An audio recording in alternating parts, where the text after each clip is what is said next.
আসসালামু আলাইকুম রাহমাতুল্লাহ। আমার প্রিয় নবীন হোমিওপ্যাথিক ডাক্তার, জন্ডিসের হোমিওপ্যাথিক মেডিসিন কি?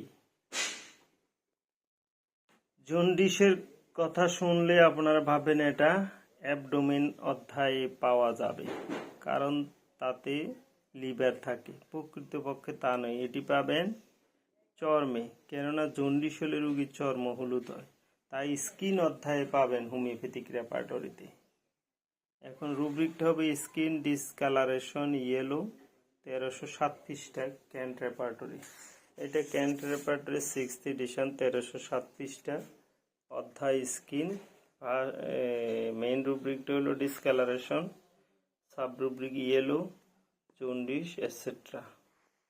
ফার্স্ট গ্রেডের ওষুধ অ্যাকোনাইট নেফিলাস, কার্ডুয়াস মেরিনাস, সেলিডোনিয়ামস চায়না, সিয়ানন্থাস,